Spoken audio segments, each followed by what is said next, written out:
আকাশ ভেঙে যাবে, জমিন পুড়ে যাবে, সাগর শুকিয়ে যাবে, আল্লাহর কালামের কোনো পরিবর্তন হবে না, কোরআনের কোনো পরিবর্তন হবে না। কোরআন যা বলে দিয়েছে তাই ঠিক হবে। আল্লাহ রসুলের সঙ্গে কেউ যদি বেয়াদবি করে, 1000 বছর ইবাদত হলেও 1 পয়সার মূল্য সে পাবে না। আল্লাহ বলেন আং তাহবাতা আমালুকুম, তার তাহাজ্জুদ ধ্বংস হবে, তার সালাত ধ্বংস হবে, তার রোজা ধ্বংস হবে, তার হজ ধ্বংস হবে, তার ঈমান ধ্বংস হবে, তার নামাজ ধ্বংস হবে, তার ইবাদত ধ্বংস হবে, তার দান সদকা ধ্বংস হবে, তার কোনো কিছুই আল্লাহর দরবারে আল্লাহর দরবারে আল্লাহর দরবারে মঞ্জুর হবে না, হবে না, হবে না, হবে না। ইন্নাল্লাযীনা ইউযুনাল্লাহু ওয়া রাসূলাহু লা'নাহুমুল্লাহু ফিদ দুনিয়া ওয়াল আখিরাহ। আল্লাহ বলে দিলেন যে আল্লাহকে কষ্ট দেয়, আমার রসুলকে কষ্ট দেয়, হাবিব আমি আল্লাহ থেকে বলে দিলাম তার দুনিয়া ধ্বংস হবে, আখিরাত ধ্বংস হবে। আমি আল্লাহর পক্ষ থেকে তার উপরে লানত, দুনিয়াতে লানত, আখিরাতে লানত। তার জিন্দেগির আমল বরবাদ হবে, আখিরাত ধ্বংস হয়ে যাবে। শানে মুস্তাফাতে কেউ যদি বেয়াদবি করে, তার আখিরাত ধ্বংস হবে, দুনিয়া ধ্বংস হবে, আখিরাত শেষ হয়ে যাবে, দুনিয়া শেষ হবে। হেরেমে বসে নামাজ পড়লেও কাজ হবে না, মাকাম ইব্রাহিম 40 বছর সালাত আদায় করলেও কাজ হবে না, কাবা শরীফের গিলাফ দিয়েও যদি তাকে কবর দেওয়া হয় তাও কাজ হবে না, হুজুর গাউসে পাকের মাজারের গিলাফ এনেও যদি কবর দেওয়া হয় তাও কাজ হবে না, জান্নাতুল বাকির মাটি এনেও যদি কবরে দেওয়া হয় তাও কাজ হবে না, জান্নাতুল বাকিতেও যদি তাকে কবর দেওয়া হয় তাও কাজ হবে না। কথা একবারে পরিষ্কার, আল্লাহ নিজে বলে দিয়েছেন লানাহুমুল্লাহু ফিদ দুনিয়া ওয়াল আখিরাহ। দুনিয়াতেও লানত, আখিরাতেও লানত। এই কথা সারা জীবন ব্রেনে রাখবেন, সারা জিন্দেগি ব্রেনে রাখবেন। যারা গুস্তাখে রাসূল, শানে রিসালাতে আল্লাহর হাবিবের সাথে বেয়াদবি করে, সে যেই হোক, আপনাকে তাকে মানা যাবে না, প্রশ্রয় দেওয়া যাবে না, তার জন্য অর্থ ব্যয় করা যাবে না, সময় ব্যয় করা যাবে না, তার পক্ষ নিয়ে আপনি স্লোগান দিতে পারবেন না, তার পিছনে অর্থ ব্যয় করতে পারবেন না। 1 টাকা ব্যয় করলে 1 টাকা রসুলের ইজ্জতের বিরুদ্ধে ব্যয় হবে। 1 মিনিট সময় ব্যয় করলে 1 মিনিট সময় আল্লাহ রসুলের ইজ্জতের বিরুদ্ধে ব্যয় হবে। একটা মুহূর্ত ব্যয় করলে 1টা মুহূর্ত আল্লাহ রসুলের ইজ্জতের বিরুদ্ধে যাবে। আপনি যদি আপনার জীবনের 1টা কথাও ব্যয় করেন তো 1টা কথাও রসুলের ইজ্জতের বিরুদ্ধে যাবে। আর রসুলের ইজ্জতের বিরুদ্ধে যাওয়া মানে আপনার নিজের জীবনে ধ্বংস ডেকে আনা। মনে রাখবেন, কবরে যেতেই হবে, হাসরের ময়দানে দাঁড়াইতেই হবে। একটা কথা মনে রাখবেন, হাসরের ময়দানে রসুলের সামনে দাঁড়াইতে হবে, আপনাকে হাউজে কাউসারের কাছে যেতেই হবে। আর হাউজে কাউসারের কাছে যেতে হলে রসুলের সামনে দাঁড়াইতেই হবে। আল্লাহ বলছেন ইন্না আতাইনাকাল কাউসার, নবী গো আমি আপনাকে হাউজে কাউসারের মালিকানা দিয়ে দিয়েছি। আল্লাহ রসুলের সামনে আপনাকে যেতেই হবে। হাউজে কাউসারে না যাওয়া পর্যন্ত পানি পাবেন না। আর অবশ্যই হাসরের ময়দানে আপনাকে পানি পান করতেই হবে। করতে হলে আপনাকে রসুলের সামনে দাঁড়াইতেই হবে। রসুল ছাড়া জান্নাতে যাওয়ার কোনো ব্যবস্থাপত্র আল্লাহ রাখে নাই। অতএব শানে মুস্তাফাতে কেউ যদি বেয়াদবি করে তার আখিরাত ধ্বংস হবে। এই জন্য আমরা রাকাবীর যারা ছিলেন শানে মুস্তাফার জন্য লড়াই করেছেন। নারাই রিসালাত ইয়া রাসূলুল্লাহর জন্য আল্লামা সাহেব কেবলা ফুলতলি সৈয়দপুরের জমিনে মার খেয়েছেন। মারতে মারতে থেকে মুমূর্ষ করা হয়েছিল। মুমূর্ষ হালতে তিনি ইয়া রাসূলুল্লাহ বলে চিৎকার করেছিলেন। ইয়া রাসূলুল্লাহ স্লোগান জীবনের শেষ সময় পর্যন্ত তিনি ছাড়েন নাই। সেই দিনের রক্ত আল্লামা সাহেব কেবলা ফুলতলি রক্ত সেই দিন আল্লাহ বৃথা দেয় নাই। তার রক্তের বিনিময়ে সিলেটের জমিনে সুন্নিয়তকে আল্লাহ জিন্দা করেছেন। কথা বলেন ঠিক না বেটে?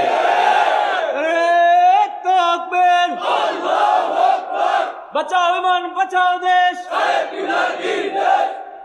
প্রিয় সিলেটবাসী, বিয়ানীবাজারের মুসলমান, শানে মুস্তাফা আমাদেরকে বুঝেই কবরে যাওয়াটা জরুরি।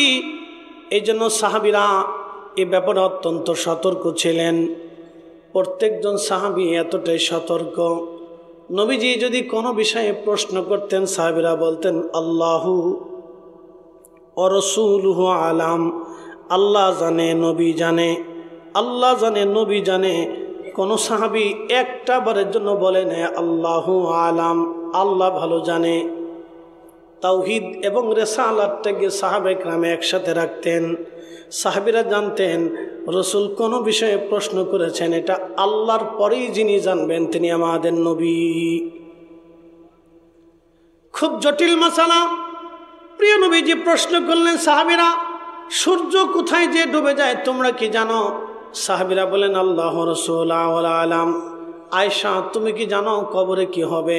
আল্লাহ রাসূলুহু আলাম। আবু বকর আপনি কি জানেন এই বিষয়টা কি? আল্লাহ রাসূলুহু আলাম। ওমর তুমি কি জানো হাশরের ময়দানে কি হবে? আল্লাহ রাসূলুহু আলাম। আল্লাহ জানে, নবী জানে, আল্লাহ জানে, নবী জানে। ১৬ লক্ষ সাহাবী সেই দিন শুধু আল্লাহর উপরে ছেড়ে দিতেন না, আল্লাহর সাথে সাথে আমার রসুলের নাম লিখে দিতেন। এই জন্য হাসান বিন সাবিত রাদিয়াল্লাহু আনহু কবিতার ছন্দে ছন্দে নবীর প্রশংসা করেছেন। ইন্নাকা উলিতা মুবাররান মিন কুল্লি আইব কাআন্নাকা কদ খুলিকতা কামা তাশা ওয়াদাম্মাল ইলাহু ইসমান নবী বিইসমিহি ইযা ক্বালা ফিল খামসিল মুয়াজ্জিন নাশাহাদ وشق له ليدله فذل عرش محمود وهذا محمد যার কারণে জগত সৃজন রে দেখো চন্দ্র সূর্য তারা শূন্য ভরে আসে অচল চনে ধরা ধরে নবী পদবিনে ভাব সবই মিশে। আল্লামা ডক্টর ইকবাল বললেন মগজ করা রোহে ইমা জানে দিন হাসতে হবে রাহমাতুল্লিল আলামিন। কোরআনের মগজ বানো, ইমানের রুহু বানো, ধর্মের প্রাণ বানো। সব কিছুর মূল রসুলের মহাব্বত, নবীর ভালোবাসা। একবার জোরে বলা যাবে কি আল্লাহু আকবার। নবীজি সাহাবায়ে কেরাম নিয়ে যুদ্ধে রওনা করলেন। তো ওই বহরে আব্দুল্লাহ ইবনে উবাই, আপনারা জানেন সে মদিনার সবচেয়ে বড় মুনাফিক ছিল। আব্দুল্লাহ ইবনে উবাইও ওই সাথে আছে। তো এক আনসারি সাহাবী এক মুহাজিরি সাহাবীর সাথে বাকবিতণ্ডতা শুরু হয়েছে। দুইজনে তর্ক শুরু করছে। তো তর্কের এক পর্যায়ে তারা দুজনই উত্তেজিত হয়ে গেছে, হতেই পারে। তো দুইজন উত্তেজিত হওয়ার পরে দুজন সাহাবীদের কাছে যায় বিচার দিছে। আনসারীরা বিচার দিছে আনসারীদের কাছে, মুহাজিররা বিচার দিছে মুহাজিরদের কাছে। তো আনসারী যে আব্দুল্লাহ ইবনে উবাইর কাছে যায় বলছে যে এই মুহাজির আমাকে ধমক দিচ্ছে। তো তখনই আব্দুল্লাহ ইবনে উবাই রাগান্বিত হয়ে বললেন, মুহাজিরদের কি করে সাহস হয় আনসারীদেরকে ধমক দেয়? আমরা তাদেরকে জায়গা দিয়েছি, খাইতে দিয়েছি, বসতে দিয়েছি, জমি দিয়েছি, ঘর দিয়েছি, তাদের কত বড় সাহস আনসারীদেরকে ধমক দেয়? আমরা মদিনায় ঢোকার পরে মুহাজিরদেরকে ঘাড় ধাক্কা দিয়ে মদিনার থেকে বের করে দেব। বাস, কাজ হয়ে গেছে। এখন প্রশ্ন করি, রসুল কি আনসারি না মুহাজির? রসুল মুহাজির না? নবী তো হিজরত করে গেছেন। তো যারা হিজরত করছে তারা তো মুহাজির, কথা ঠিক আছে না? তা আমার রসুল তো মুহাজিরদের ভিতরে। একসাথে বলবেন আল্লাহু আকবার, বুঝে যাবেন এখানে সূত্র আছে। রসুল তো মুহাজিরদের ভিতরে, নবী কিন্তু আনসারীদের ভিতরে না। আনসারীদের সাথে পরে আসার কারণে রসুল পরে মদিনে হয়ে গেছেন, কিন্তু আগে তো মুহাজির ছিলেন। এই কথা যখন আল্লাহ রসুলের কানে লাগছে তখন আল্লাহ নবী খুব বেজার হয়ে গেলেন। যুদ্ধে রওনা বাদ দিয়ে নবীজি বললেন, মদিনার থেকে মুভ করো, আর আমরা যুদ্ধে যাত্রা করবো না, মদিনার দিকে রওনা করো। তো সমস্ত সাহাবী মদিনার দিকে রওনা করলেন। মদিনার দিকে রওনা করলেন। আব্দুল্লাহ ইবনে উবাইয়ের ছেলে ছিল আব্দুল্লাহ। দেখেন, আব্দুল্লাহ ইবনে উবাইর ছেলের নাম আব্দুল্লাহ ইবনে আব্দুল্লাহ, ছেলের নামও আব্দুল্লাহ ছিল। তো আব্দুল্লাহ কানে কথা শুনলো যে আমার বাবা মুহাজিরদেরকে মদিনার থেকে তাড়িয়ে দেবে। ঠিক তখনই ছেলের কলিজার ভিতরে ইশকে রসুল দাও দাও করে জ্বলে উঠছে। আমার রসুল মুহাজির, আমার বাবার কলিজায় কি করে সাহস হয় মুহাজিরদেরকে মদিনার থেকে তাড়িয়ে দেবে? ছেলে ঘোড়া দাবড়িয়ে দ্রুত গতিতে মদিনার উপকণ্ঠে যেই রাস্তা দিয়ে মদিনায় ঢুকবে, রাস্তারও সামনে ঢাল তলোয়ার অস্ত্রে শস্ত্রে সজ্জিত হয়ে দাঁড়িয়ে আছে। সাহাবীরা ধীরে ধীরে ধীরে ধীরে মদিনায় ঢুকে যখন তার বাবা সামনে আসছে তখন তলোয়ার টেনে বের করে বললেন, সামনে দাঁড়াও।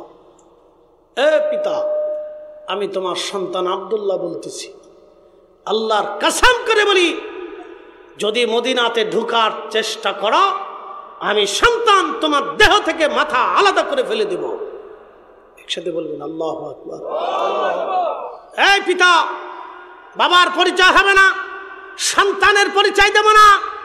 তোমার কলিজার মধ্যে সাহস কি করে হয় তুমি মুহাজিরদেরকে ঘাড় ধাক্কা দিয়ে মদিনার থেকে বের করবে? আমার রসুল তোমাকে মদিনায় ঢুকতে না দিলে আল্লাহর কসম করে বলি আমি তোমার বেটা এইখানে তোমাকে জবাই করব।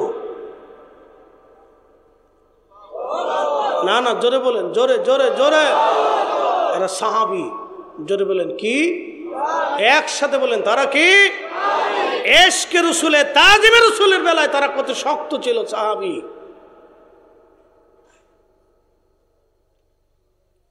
তাজিমে রসুল ইশকে রসুলের বেলায় তাদের দিল কত শক্ত ছিল। এই পিতা, বাপের পরিচয় হবে না, আজকে তোমার দেহ থেকে মাথা ফেলে দেব।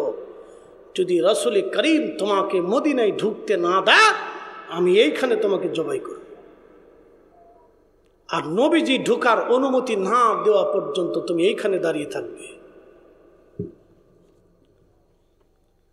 ছেলের কথা শুনে আব্দুল্লাহ ইবনে উবাই হতবাক হয়ে গেলেন। হায় হায় হায় হায়, আমার ছেলেটা আজ আমাকে মেরে ফেলতে চায়। বাবা হতবাক হয়ে মদিনার উপকণ্ঠে দাঁড়িয়ে আছেন। আল্লাহর নবীর আদত ছিল যুদ্ধ থেকে ফেরার পথে সবার পরে আসতেন।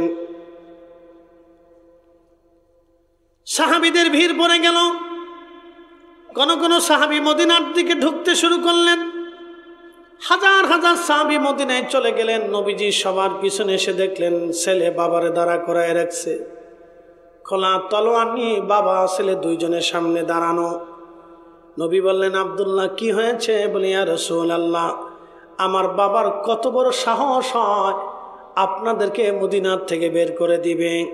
আপনি অনুমতি দিলে বাবা মদিনায় ঢুকতে পারবে, নতুবা আমি আমার বাবার দেহ থেকে মাথা এখান থেকে ফেলে দেব। আমার বাবাকে মদিনায় ঢুকতে দেব না। একবার জোরে বলা যাবে কি আল্লাহু আকবার? তেলের গাড়ি তেলে চলে,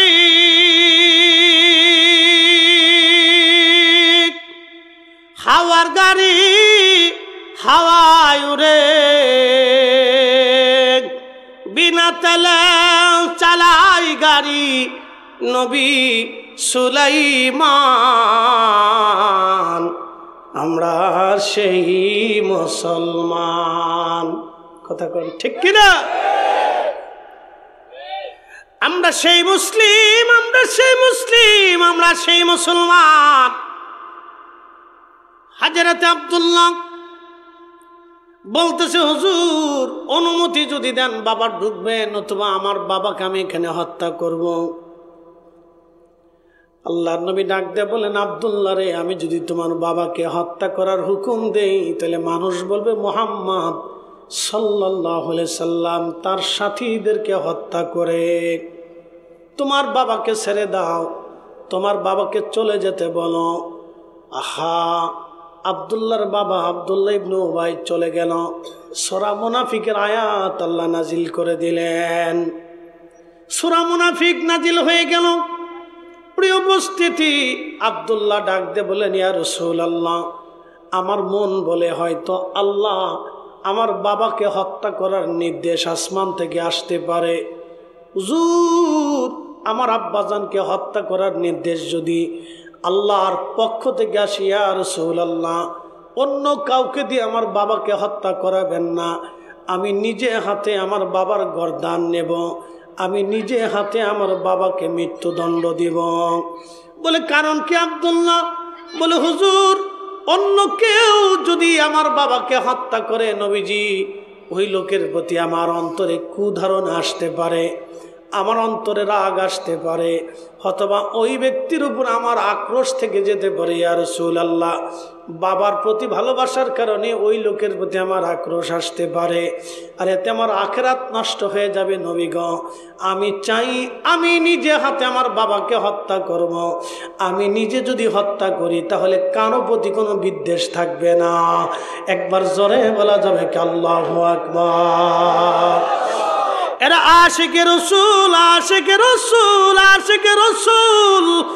নবীর দিকে তাকায় তারা বাপ চিনে নাই, কথা ঠিক কিনা? রসুলের ইজ্জতের দিকে তারা তাকায় বাবা চিনে নাই, বাবা চিনে নাই, বাবা চিনে নাই, বাবা চিনে নাই, পরিচয় দেয় নাই, বংশের পরিচয়, বাপের পরিচয় পর্যন্ত তারা ভুলে গিয়েছিলেন।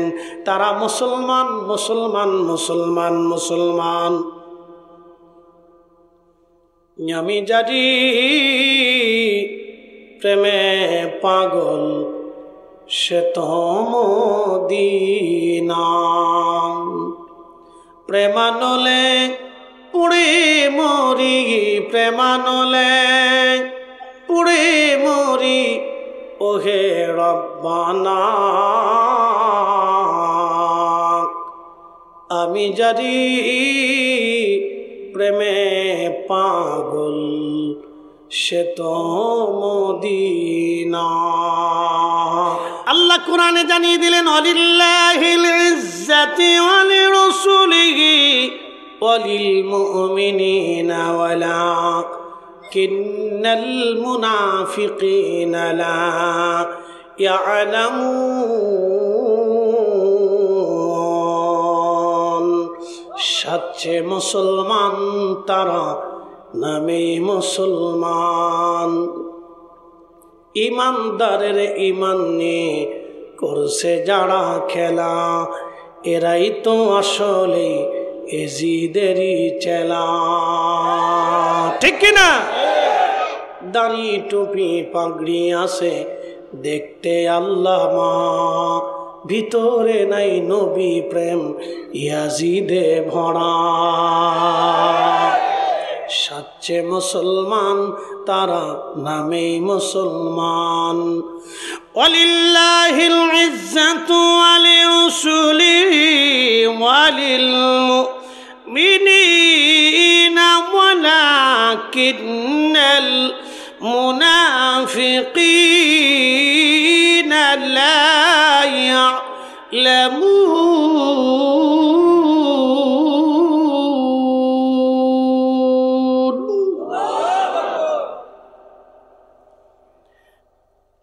বিহারি বাজারবাসী, আল্লাহ ডাক দিলেন হুজুর ইজ্জত আমি আল্লাহর জন্য, আপনি নবীর জন্য, মুমিনদের জন্য। যারা মুনাফিক আমি আল্লাহর শানও বোঝে না, আপনি রসুলের ইজ্জতও বোঝে না। যারা মুনাফিক, যার অন্তরে নেফাকি নেফাকি মুনাফিকি মুনাফিকি ঢুকেছে, তারা আমার রসুলের শান বোঝে না, ইজ্জত বোঝে না। এটাই চির সত্য, চিরবাক্য। যাদের অন্তরে নেফাক ঢুকেছে তারা রসুলের ইজ্জত বুঝে না। আপনি চিন্তা করেন, একজন সাহাবী নিজের বাপকে জবাই দিতে গেছে, আপনি তার কলিজা দেখতে পেরেছেন, ইশকে রসুল, আমার রসুলের বেইজ্জতি হয়ে যাবে। বাবা বলে কি, মদিনাতে বাবাকে, মদিনার থেকে মুহাজিরদেরকে বাবা বের করে দিবে। বাপের সাহস কত বড়, আমার পিতার সাহস কত বড়। বাপকে বলতেছে তোমার দেহ থেকে মাথা আলাদা করে ফেলে দেব।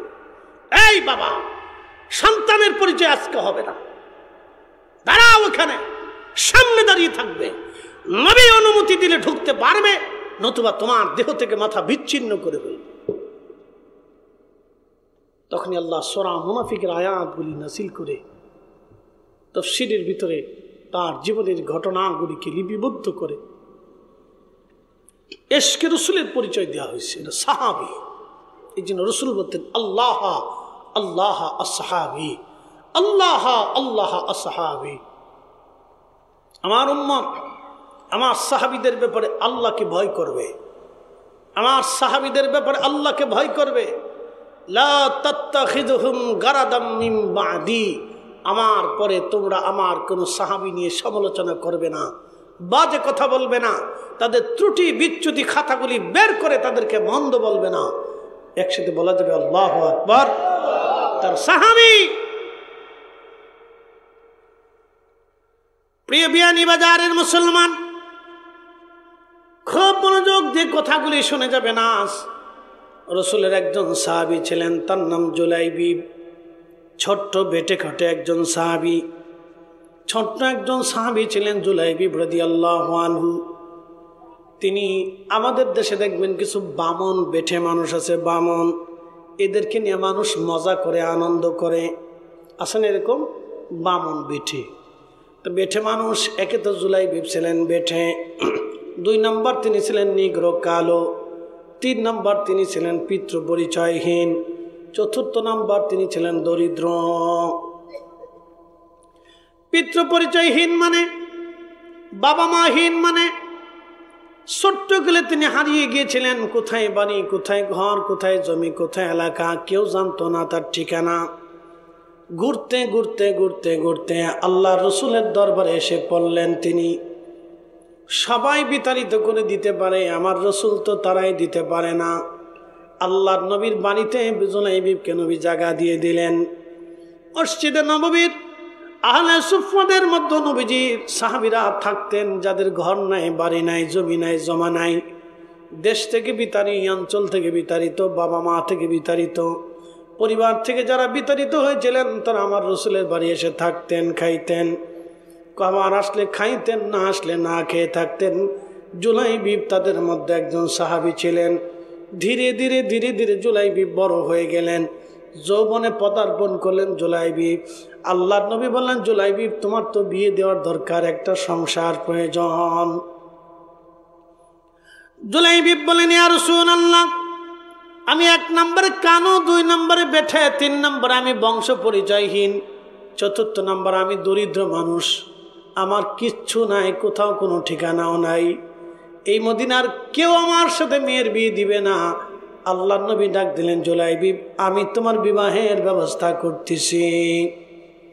আল্লাহর নবী জুলাইবিবের জন্য বিবাহের পয়গাম দিলেন।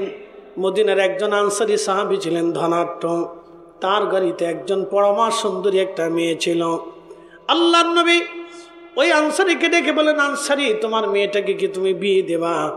আনসারী মনে করছে রসুল বিয়ে করতে চায়। বলেন, ইয়া রাসূলুল্লাহ, আপনি আমার সাথে আত্মীয়তা করবেন, আপনার সাথে আমার আত্মীয়তা হবে, এর চাইতে পরম সৌভাগ্য আমার জীবনে কি হতে পারে? হুজুর আপনি আমার আত্মীয়। প্রিয় নবী বললেন, সাহাবী আমি তোমার মেয়ে বিয়ে করব না, বরং আমার ছোট্ট সাহাবী জুলাইবিবের সাথে তোমার মেয়ের বিবাহ দিতে চাই। সাহাবী বললেন, হুজুর আমার স্ত্রী আছে, আমার বিবির সাথে পরামর্শ ছাড়া কোনো সিদ্ধান্ত দেব না। আল্লাহর নবীর মন বেজার হয়ে গেল। নবীজির মন বেজার হয়ে যাওয়ার পরে বললেন, সাহাবী ঠিক আছে, সিদ্ধান্ত তুমি জানাও।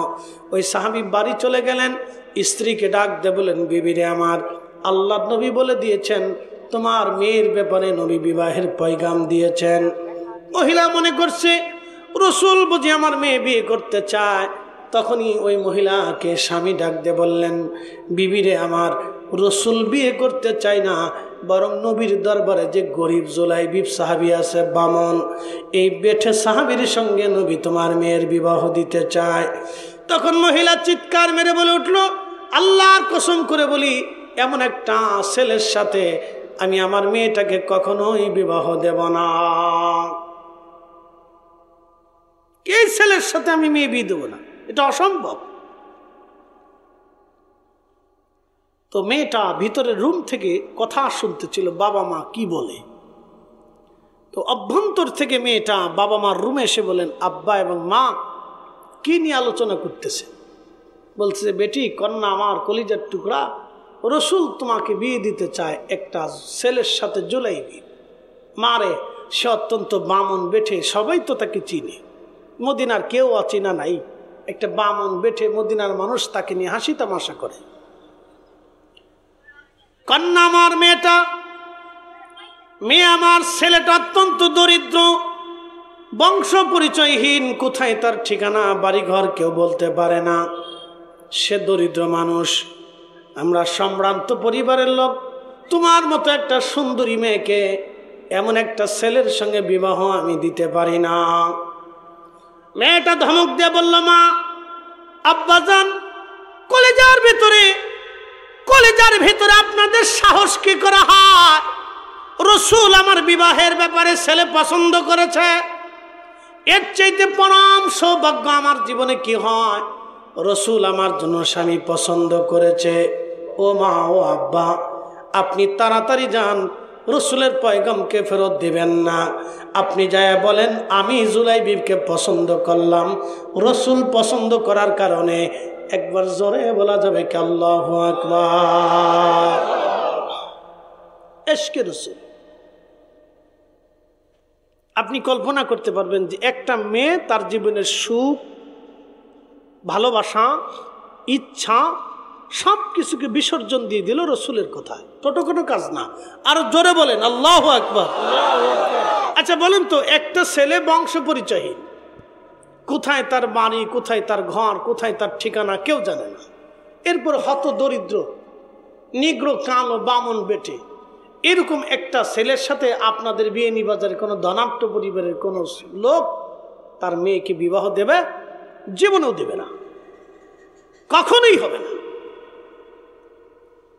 রসুল বলছেন, মেয়ে রাজি হয়ে বললেন, যান। সাহস কি করে হয় আপনার?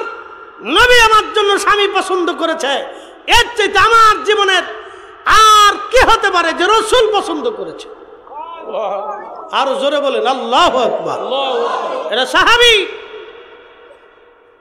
নবীর ইচ্ছার কাছে সবকে বিসর্জন দিতেন, রসুলের ইচ্ছার কাছে সব বিসর্জন। আপনি সেই রসুলের ইজ্জতের ব্যাপারে আপনি চুপ থাকতে পারেন না তো? আপনাকে বুঝে কাজ করতে হবে। সাবধান, সাহাবায়ে কেরাম কি করে ভালোবাসতেন। আহা, আনসারী সাহাবী দৌড়াই যে বলেন, ইয়া রাসূলুল্লাহ, আমার মেয়ে আপনার পয়গামে রাজি হয়ে গেছে, মেয়ে রাজি হয়ে গেছে, এখন আমার আর কিছু বলার নাই। হুজুর, আমিও রাজি হয়ে গেছি, ইয়া রাসূলুল্লাহ ক্ষমা করে দিন। হুজুর বিবাহের প্রস্তুতি গ্রহণ করেন। আল্লাহর রসুল রাজি হয়ে গেলেন, সন্তুষ্ট হলেন। বিবাহের দিন তারিখ নির্দিষ্ট হলো। জুলাইবিবকে বললেন, তোমার সামানা জোগাড় করো। তখনকার দিনের বিয়ে এখনকার দিনের বিয়ের ভিতরে আকাশ পাতাল তফাৎ, ডিফারেন্স। খুব অল্প সামানা জোগাড় করলেন। একজন হত দরিদ্র সাহাবী চেয়ে চিনতে বিভিন্ন জায়গার থেকে সাহাবীরাও তাকে সাহায্য করলেন, যে সে গরিব মানুষ, তো দিয়ে কোনো রকম তার বিবাহের সামানা দিন তারিখ নির্দিষ্ট হলো। মসজিদে ইজাব কবুল হয়ে গেল। নবীজি খেজুর ছিটিয়ে সবাইকে খেজুর খাওয়াইলেন। তখন তো মিষ্টি ছিল না, খেজুরের ব্যবস্থা ছিল, তো খেজুর খাওয়াইলেন। বিবাহের মজলিসে আল্লাহ রসুল বললেন, সাহাবীরা, যুদ্ধের দামামা বেজে গেছে, যে আমার সাথে যুদ্ধে যাওয়া, চলো। বিয়ের মজলিসে বিয়ে হয়ে গেছে, জীবনে কোনোদিন জুলাইবিব মেয়েটাকে কোনোদিন দেখেও নাই। মাদানী মানুষ তো এমনি সুন্দর। আপনারা যারা জানেন যে পৃথিবীতে, বর্তমান পৃথিবীতে যদি শ্রেষ্ঠ মানুষ দেখতে চান তো মদিনার মানুষ দেখবেন, যদি সবচেয়ে শরীফ ভদ্র মানুষ দেখতে চান তো মদিনার মানুষ দেখবেন, সবচেয়ে পবিত্র পর্দানিসীন কোনো নারী যদি দেখতে চান তো মদিনার নারী দেখবেন। এদের চাইতে পৃথিবীতে পবিত্রা, সতী সাধবী এবং ভদ্র এবং আল্লাহওয়ালা পৃথিবীতে কোনো নারী আপনি কোথাও খুঁজে পাবেন না। একসাথে বলবেন আল্লাহু আকবার। এরা রক্তগতভাবে, বংশীয়গতভাবে রসুলের প্রতিবেশী হওয়ার কারণে আল্লাহ তাদেরকে ওইভাবেই তৈরি করেন। সারাবি, খারাবি, হারামি, নাফাকি, ফাসিকি মদিনার সীমানার ভিতরে পাবেন না। নবী বলে দিয়ে গেছেন, উম্মত, সারা পৃথিবীতে হারামি, সারাবি, খারাবি, নাফাকি, ফায়েসাকা সারা পৃথিবীতে ছড়িয়ে যাবে, শুধু আমার মদিনাকে আল্লাহ হেফাজত রাখবে। আসতে হয়ে গেল না? জোরে জোরে জোরে বলেন, জোরে বলেন। যদি পৃথিবীতে মদিনার মানুষ দেখতে চান, যদি পৃথিবীতে একবারে ফ্রেশ মানুষ দেখতেন যত মদিনার দিকে তাকাবেন। এরা ফটকারি ফটকারি আসেকি ফাসেকি ফাইসি তাদের ভিতরে পাবেন না। মদিনার মানুষ, মদিনার বাচ্চা, মদিনার বাসিন্দা, মদিনার নারী, মদিনার পুরুষ।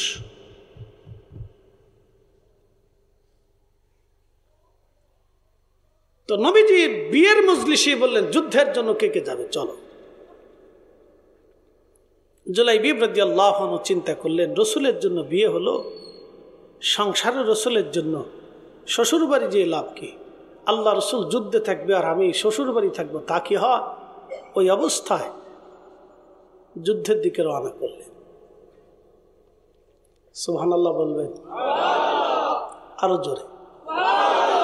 একটা নারী রসুলের কথায় তার জীবনের সমস্ত ইচ্ছাকে জলাঞ্জলি দিলেন। আরেকজন পুরুষ রসুলের কথায় তার জীবনের সমস্ত বিষয়টাকে আলাদা করলেন।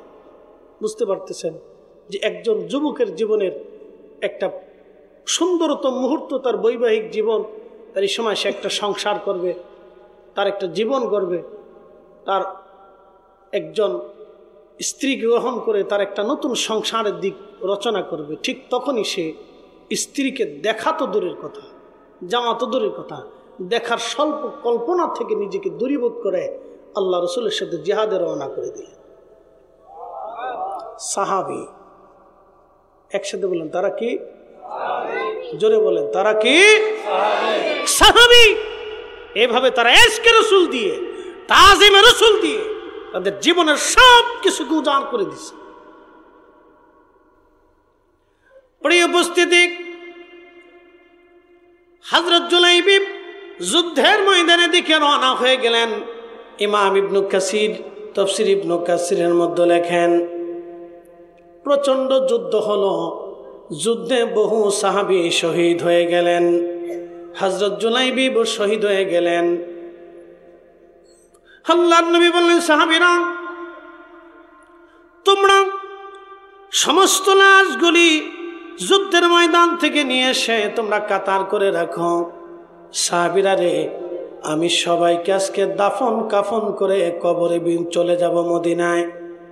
সমস্ত সাহাবীদের লাশ এনে কাতার করে রাখা হলো। নবীজি কাফনের কাপড় উঠাইয়া উঠাইয়া একটা নজর দেখে দেখে রাখতে লাগলেন কে কে আজ শহীদ হয়েছে। সবার লাশ দেখার পরে নবীজি দেখলেন জুলাইবিবকে খুঁজে পাওয়া যায় না। নবীজি বললেন সাহাবীরা বলো আমার জুলাইবিব কোথায় আছে? সাহাবীরা বললেন হুজুর, সারা ময়দান তন্ন তন্ন করে তালাশ করেছি, আপনার জুলাইবিবের লাশ কোথাও খুঁজে পাওয়া যায় না। আল্লাহর নবী বললেন সাহাবীরা সারা ময়দান আবার তন্ন তন্ন করে খোঁজো, আমার জুলাইবিব কোথায় আছে দেখো। সাহাবীরা ময়দানের একটা পাশে যায় দেখলেন 60টা কাফেরের লাশ পড়ে আছে। ওই 60টা লাশের নিচে ছোট্ট বামন জুলাইবিব রাদিয়াল্লাহু আনহু পড়ে আছে। সাহাবীরা লাশের নিচ থেকে জুলাইবিবকে টেনে বের করে নিয়ে কাঁধে করে নিয়ে আসলেন। জুর 60টা কাফেরকে জাহান্নামে পাঠাইয়া জুলাইবিব ওই লাশের নিচেই পড়েছিল, আমরা খেয়াল করি নাই। হুজুর আপনার জুলাইবিব শহীদ হয়ে গেছে। আল্লাহর নবীর সামনে জুলাইবিবকে রাখা হলো। নবীজি চোখের পানি ছেড়ে দিয়ে কেঁদে দিলেন, দাড়ি মোবারক ভিজে ভিজে পড়তেছিল, আর বললেন সাহাবীরা এই মদিনার মধ্যে জুলাইবিব বাড়ি নাই, ঘর নাই, সংসার নাই, কোথায় তার পরিচয় কেউ জানে না। আমি রসুলের দরবারে সে বড় হয়েছে, আমি তাকে মদিনার সুন্দরী মেয়ে দেখে বিবাহ দিলাম। সে শ্বশুর বাড়ি না যে বিয়ের আসর থেকে আমি রসুলের সাথে জিহাদের ময়দানে আজকে শহীদ। সাহাবীরা রে, তোমরা সবার লাশ কাফন দাফন করবা, তোমরা কবর খনন করো আমার জুলাইবিবের জন্য। আমি রসুল নিজে কাঁধে করে নিয়ে আমার জুলাইবিবকে কবরের বিছানায় শোয়াইব। এ সবজ গম্বদ ওয়ালে मंजूर दुआ करना, जब वक्त वक्त न आए आका दीदार आता करना दीदार आता करना मैं कब्र अंधेरी में घबराऊंगा जब तन्हा में कब्र अंधेरी में घबराऊंगा जब तन्हा इमदाद मेरी करुणे आ जाना रसूल अल्लाह इमदाद मेरी करुणे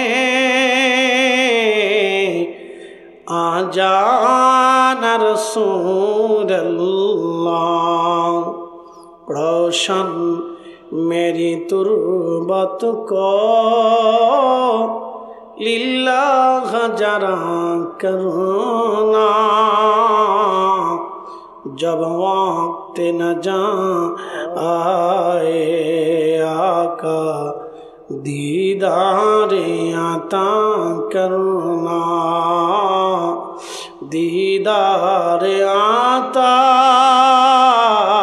करना। अल्लाह नबी কাফান পড়াইয়া শহীদদের গোসল করানো হয় না, বিনা গোসলে রক্তমাখা শরীরে তাদের দাফন করা হয়। আল্লাহর নবী কাফনের কাপড় পরাইয়া খাটিয়া করে জুলাইবিবকে নবীজি কাঁধে করে নিয়ে রওনা করলেন। আহা, আল্লাহর নবী কাঁদতেছিলেন, সাহাবীরাও কাঁদতেছিল। ইশকে রাসূলের জ্বলন্ত প্রমাণ ছিল সাহাবী জুলাইবিব। একজন বেঠে মানুষ, লেখাপড়া নাই, পৃথিবীর কোনো বিদ্যালয়ে সে লেখাপড়া করে নাই। রসুলের দর্শে বসে আশিকে রসুল হয়ে গেলেন। তার জন্য আল্লাহ কোরআনের আয়াত পর্যন্ত নাজিল করে দিলেন।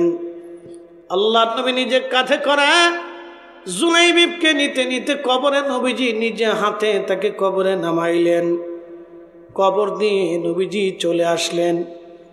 কবর দিয়ে চলে আসার পরে হযরত আল্লাহ নবী মসজিদে নবীর মধ্যে বসে বসে হাত বাড়ায় কাঁদে আর বলে, ইয়া রাব্বি, আমার কথায় যে মেয়েটা জুলাইবিবকে বিয়ে করেছিল, আল্লাহ এই মেয়েটা বিধবা হয়ে গেছে। ইয়া রাব্বি, আমার জুলাইবিব আমাকে ভালোবেসে ময়দানে শাহাদাতের নামে সুদা পান করলো। আল্লাহ ওই মেয়েটার জীবনকে আপনি কল্যাণময় করে দেন, বরকতময় করে দেন।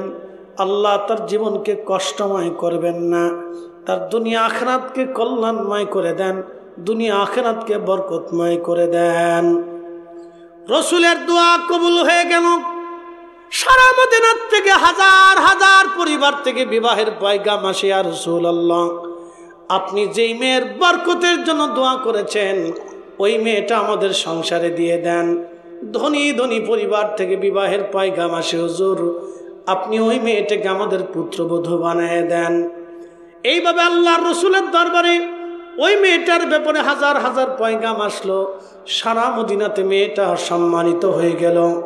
আল্লাহ রসুলের ইচ্ছায় নিজের ইচ্ছাকে কুরবানি করার জন্যে একজন নারী দুনিয়াতেও সম্মানিত হলো, আখিরাতেও সম্মানিত হয়ে গেল। জোরে বলা যাবে কি সুবহানাল্লাহ?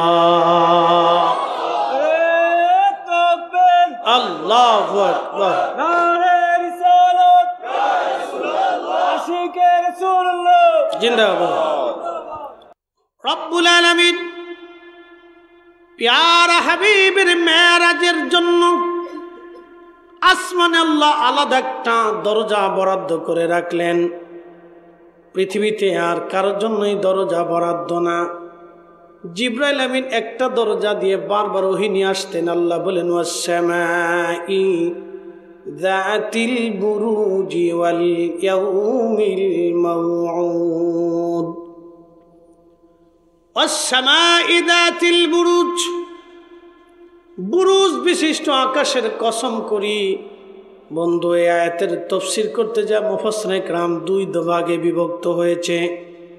একদল বলেছে আল্লাহ নক্ষত্রের কসম করেছেন, আর একদল মুফাসসির বলেছেন না, আসমানে একটা বিশেষ দরজা আল্লাহ রেখেছেন, এই দরজা দিয়ে জিবরাইল ওহী নিয়ে পৃথিবীতে আসতেন, এই জন্য আমার আল্লাহ ওই দরজার কসম করেছেন। ওহী নিয়ে আসার এক দরজা, আমার রসুলকে নিয়ে যাবার জন্য আর এক দরজা। একসাথে বলবেন আল্লাহু আকবার। ওই দরজা সৃষ্টিতে একবারই ব্যবহার হবে, একবারই ব্যবহার হয়েছে শুধু রসুলের মেরাজের জন্য। লক্ষ্য করেন হাজিরিন, ওই দরজাটা শুধু রব্বুল আলামিন আমার রসুলের একবার যাওয়ার জন্য, মেরাজের জন্য আল্লাহ বরাদ্দ করলেন। শুধু ওই দরজা দিয়ে আমার আল্লাহ জিবরাইলকে নিলেন এবং আমার রসুলকে আমার আল্লাহ মেরাজের রাত্রে শুধু ওই দরজা দিয়ে নিলেন, ওই দরজা দিয়ে আনলেন। পৃথিবীতে সৃষ্টিতে কখনো ওই দরজা আর কোনোদিন ব্যবহার হয় নাই, আর কোনোদিনও ওই দরজা ব্যবহার হবে না। শুধু আমার রসুলের সম্মানের জন্য দরজা বরাদ্দ। একবার জোরে বলা যাবে কি আল্লাহু আকবার। এখন আপনি বুঝেন তো রসুলের, আল্লাহর হাবিবকে কি করে আমাদের সম্মান দেওয়া উচিত। অনেকে বলে থাকেন যে হুজ্জত কি, দলিল কি। আমি বলি রসুল তো নিজেই হুজ্জত, নবী তো নিজেই হুজ্জত। বলে কি কারণে? আশহাদু আল্লাহ ইলাহা ইল্লাল্লাহ, এর পরের শব্দটি আশহাদু আন্না মুহাম্মাদুর রাসূলুল্লাহ। এটা সাব কেবলা লাগাই নাই, সাহাবীরা লাগাই নাই, তাবিঈ লাগাই নাই, চার মাযহাবের ইমাম, চার তরিকার ইমামরা লাগান নাই। তো কে লাগিয়েছেন? যিনি মালিক তিনি লাগিয়েছেন, যে আমি আল্লাহর নামের পরেই আমার রসুলের নামটা আজানে আজানে একামতে উচ্চারিত হতেই থাকবে। একসাথে বলবেন আল্লাহু আকবার। আচ্ছা, ঢাকার আজানের সময়ের সাথে কি সিলেটের আজানের সময়ের মিল আছে? ঢাকার আজানের, মাগরিবের আজানের সময়ের সাথে কি ঠাকুরগাঁর আজানের মিল আছে? ঢাকায় যখন আজান হয় মাগরিব, ঠাকুরগাঁয় তার 5 মিনিট পরে। ঠাকুরগাঁ থেকে কলকাতা আরো 3 মিনিট পরে। কলকাতা থেকে আপনি যত পশ্চিমের দিকে যাবেন তত আজানের টাইম গড়াইতে থাকি, পিছিয়ে থাকি, পিছিয়ে থাকি। এর অর্থ হলো সারা পৃথিবীতে সব সময়ের জন্য প্রত্যেক ঘন্টার ভিতরে কোথাও না কোথাও আজান চলমান আছে। একসাথে বলবেন আল্লাহু আকবার। আবার বলি, সৌদি আরবে যখন মাগরিব হয় তখন বাংলাদেশে মাগরিব হয় না। সৌদি যখন জোহর হয় তখন বাংলাদেশে জোহর হয় না। সৌদি যখন আসর হয় বাংলাদেশে আসর হয় না। সৌদি আরব যখন এশা হয় ভারতে তখন এশা ওই রকম হয় না। পাকিস্তানে ওই সময় হয় না, আফগানিস্তানে ওই সময় হয় না, উজবেকিস্তানে ওই সময় হয় না, চীনে ওই সময় হয় না, রাশিয়াতে ওই সময় হয় না, আমেরিকাতে ওই সময় হয় না, মধ্যপ্রাচ্য ওই সময় হয় না। ডিফারেন্স 10 মিনিট, 20 মিনিট, 20 মিনিট, আধা ঘন্টা ডিফারেন্স। এর অর্থ হচ্ছে আজান চলমান হবে, আল্লাহর নামের পরে রসুলের নাম জিকির চলমান থাকবে। একসাথে বলবেন আল্লাহু আকবার। তিনি আমাদের রসুল। আল্লাহ এমন এক সিস্টেম করে দিলেন যে আল্লাহর পরে রসুলের নাম উচ্চারিত হতেই থাকবে, হতেই থাকবে, হতেই থাকবে। আল্লাহ যেখানে রসুল সেখানে, আল্লাহর নাম যেখানে রসুলের নাম সেখানে। এটা হতভাগা ছাড়া অন্য কেউ বুঝতে পারে না। শুধু হতভাগারা এটা বুঝে না, যাদের বুলন্দ নসিব তারা বুঝে। এই জন্য আমরা আকাবিরদের সিদ্ধান্ত ছিল রসুলকে সন্তুষ্ট করো, আল্লাহকে খুশি করো। যদি করতে চাও তো রসুলকে খুশি করো। আল্লাহকে যদি পাইতে চাও তো রসুলকে আগে পাও। আল্লাহকে যদি ভালোবাসতে চাও তো রসুলকে মহাব্বত আগে করো। আল্লাহকে যদি খুঁজতে চাও তো নবীর ইত্তেবা আগে করো। আল্লাহর জন্য জীবন দিতে চাইলে রসুলের জন্য আগে দাও। এই জন্য সাহাবে কেরাম দেখতেন আগে রসুলের জন্য সাহাবে কেরাম নিবেদিত থাকতেন। আচ্ছা, প্রশ্ন করি, আবু বকর সিদ্দিকের রাদিয়াল্লাহু আনহু কন্যা আমাদের আম্মা জান আয়েশা সিদ্দিকা রাদিয়াল্লাহু আনহার বয়স 5 বছর। প্রিয় নবীজির বয়স 50 আপ। আচ্ছা বলেন তো, 5 বছরের একটা কন্যাকে আপনি কি 50 ঊর্ধ্ব একজন ব্যক্তির সাথে শাদী দিবেন? পৃথিবীর কোনো বাবা দেবে না। কথা ঠিক আছে না ভাই? পৃথিবীর কোনো বাবা দেবে না। কিন্তু আম্মাজান আয়েশা সিদ্দিকা রাদিয়াল্লাহু আনহার ব্যাপারে আবু বকর সিদ্দিক রাদিয়াল্লাহু আনহু রাসূলকে বলতেছিলেন, ইয়া রাসূলুল্লাহ, আপনি আয়েশাকে বিয়ে করেন। তো প্রিয় নবী বললেন, আবু বকর সে তো ছোট্ট। বলি, ইয়া নবী আল্লাহ, ছোট বড় বুঝি না, আপনি আয়েশাকে বিয়ে করলে আপনার সাথে আমার আত্মীয়তার সম্পর্ক হবে। আমি চাই আমি রসুলের আত্মীয় হব, রসুল আমার আত্মীয় হবে। কলিজার থেকে একজন ব্যক্তিকে কতটা মহাব্বত করলে, প্রায় সমবয়সী। আবু বকর এবং আমাদের নবী প্রায় সমবয়সী প্রায় একজন ব্যক্তিকে কতটুকুন দিল দিয়ে ভালোবাসলে তার নিজের 5 বছরের একটা ছোট্ট কন্যাকে বিয়ে দিতে চায়। তারা জানতেন যে রসুল পাইলে আল্লাহ পাওয়া হবে, রসুল খুশি করলে আল্লাহকে খুশি করা হবে। এখান থেকে আমাদের অনেক কিছু বুঝার আছে। তারা শুধু বাহিরের খেদমত করতেন না, আল্লাহ রসুলের ঘরের ভিতরের খেদমতের জন্য আম্মাজানকে শাদী দিয়ে দিলেন। পৃথিবীর কোনো বাবা এটা করবে না যে 50 ঊর্ধ্ব একটা লোকের কাছে 5 বছর একটা মেয়েকে বিয়ে দিবে। কোনো বাবা এটা করবেই না, মরে গেলেও না, ভিক্ষা করে খেলেও না। বাবাটা যদি ভিক্ষা করে খায় যে তাও দেবে না, না এটা হতেই পারে না, আমার মেয়ের জীবনটা আমি নষ্ট করতেই পারি না। প্রিয় উপস্থিতি, হাজিরিন, এইগুলি ছিল হুব্বে রাসূল। শানে রাসালাতকে আল্লাহ রাব্বুল আলামিন এতটাই মর্যাদা দিয়েছেন, প্রত্যেক আযানে একামতে পৃথিবীর সব স্থানে একসাথে নামাজ শুরু হয় না। দেখবেন পৃথিবীর সব মসজিদে একসাথে নামাজ হয় না। এর অর্থ হচ্ছে সর্বসময়ে সর্বমুহূর্তে আল্লাহর নামের পরে আমার রসুলের নামখানা জড়ানো রেখে দিয়েছেন আল্লাহ। কুরআনুল কারীমে রব্বুল আলামিন চমৎকার করে জানাই দিলেন, ওয়ারাফা'না লাকা যিকরাক। নবী গো, আমি আপনার জিকিরকে সমুন্নত করেছি, মর্যাদাপূর্ণ করেছি। ইয়া রাসূলুল্লাহ, ও সিলেটবাসী মনোযোগ দিবেন।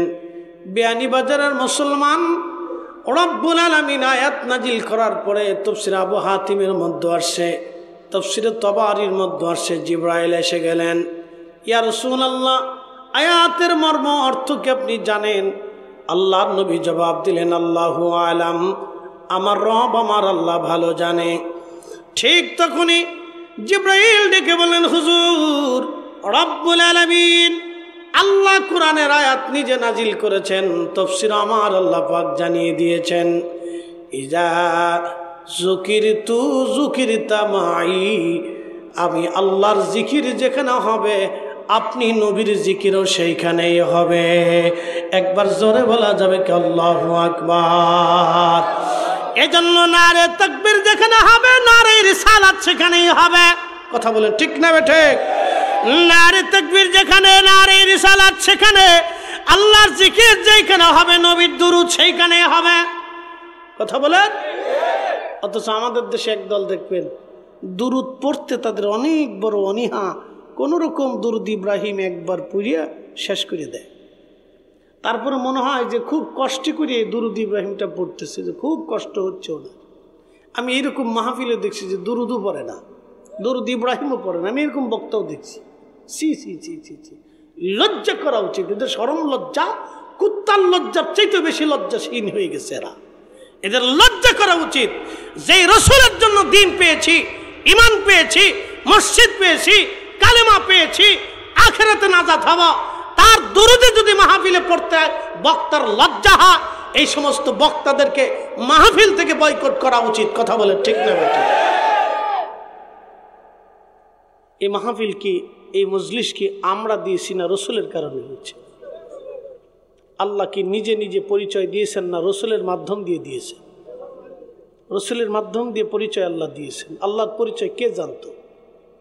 মক্কার কাফেররা জানতো, আবু বকর জানতো, ওমর জানতো, উসমান জানতো, আলী জানতো, তালহা, জুবাইর, আব্দুর রহমান ইবনে আউফ, সাদ বিন আবি ওয়াক্কাস, আবু উবাইদা ইবনে জাররাহ, আবু হুরায়রা, আবু সাঈদ খুদরি রিদওয়ানুল্লাহি তাআলা আজমাইন কেউ জানতো না। সবাই আল্লাহর পরিচয়হীন ছিল।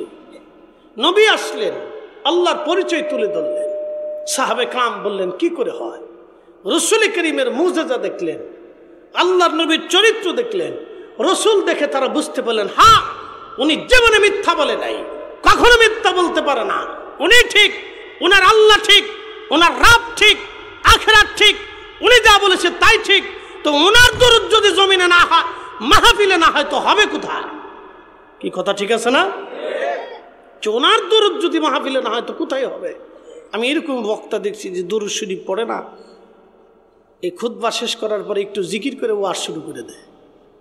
চিন্তা করলাম সর্বনাশ, এইভাবে যদি আগামী দিনগুলি চলতে থাকে তাহলে উম্মতের জন্য ভয়াবহ অশনি সংকেত উম্মতের জন্য আসতেছে। এই জমিন থেকে তারা দরুদ বন্ধ করে দিতে চাচ্ছে, অথচ আল্লাহ নিজে চালু রেখেছেন, আল্লাহ নিজে চালু রেখেছেন, ফেরেশতা দিয়ে চালু রেখেছেন।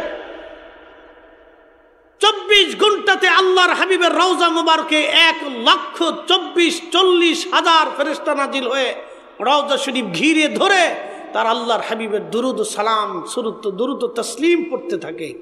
1 সেকেন্ডের জন্য বন্ধ হয় না। একসাথে বলা যাবে সুবহানাল্লাহ। আহলে সুন্নাতুল জামাতের আকীদা ছাড়া কোনো মা ওলির জন্ম দিতে পারে নাই। আরে আলেম তো ইবনে তাইমিয়াও ছিল,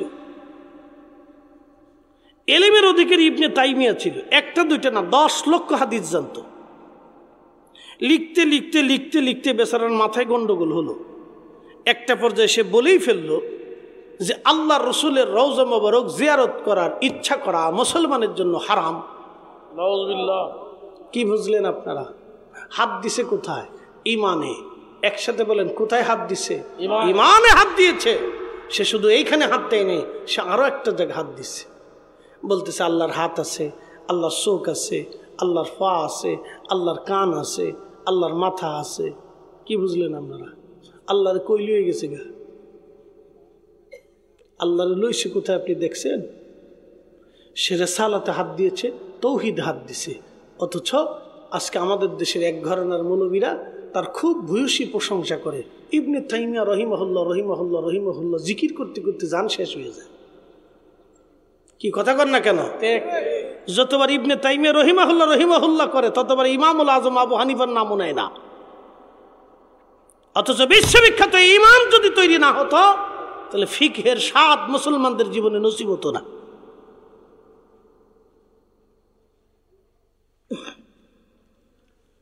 প্রিয় বিয়ানীবাজারের মুসলমান, শানে রিসালাতের বিষয় আমি আপনাদেরকে বলতেছি। আমাদের দেশে আর এক দল তৈরি হয়েছে, সিলেটে দিন দিন বাড়তেছে, লন্ডনে বাড়তেছে। আমি এবছর হজে যাওয়ার পরে মিনার প্রান্তরে একটাকে ধমক দিয়েছিলাম। আমি রসুলের শান বলতে যাওয়ার পরে লোকটা বাধা দিয়ে বলল মিনার প্রান্তরে।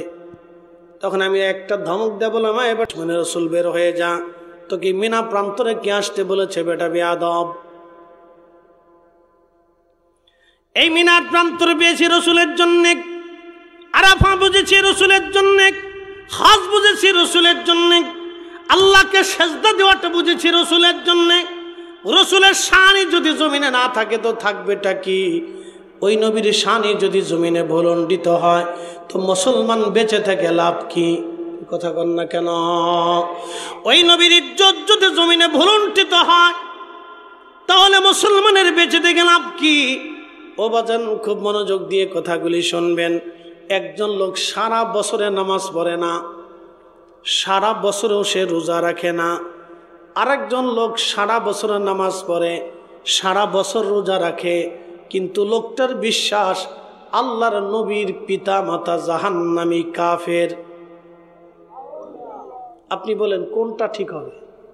একটা লোক সারা বছর নামাজ পড়ে না, সারা বছরও রোজা রাখে না, সে আল্লাহর হক নষ্ট করছে। আরেকজন লোক এসে সারা বছর নামাজ পড়ে, সারা বছরও রোজা রাখে, কিন্তু সে রসুলের হক নষ্ট করল। এখন দাড়ি পাল্লাতে কোনটার ওজন বেশি হবে, কোনটা হালকা হবে, আপনি বিবেক দিয়ে বুঝে যান। প্রশ্ন সূক্ষ্ম, ওয়াজও সূক্ষ্ম, বুঝটাও সূক্ষ্ম। যদি বুঝতে পারেন তাহলে অনেক কিছু বুঝতে পারবেন, যদি বুঝতে না পারেন তো কিছু বুঝবেন না।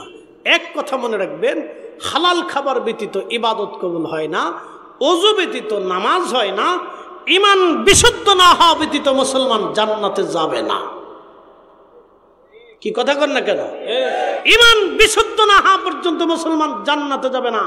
1000 বছর ইবাদত হতে পারে, 1000 বছরের জিকির হতে পারে, 1000 বছরের তাহাজ্জুদ হতে পারে, শানে রাসালাতে কেউ যদি গুস্তাখি করে 1000 বছরের ইবাদত 1 সেকেন্ডে শেষ হয়ে যাবে।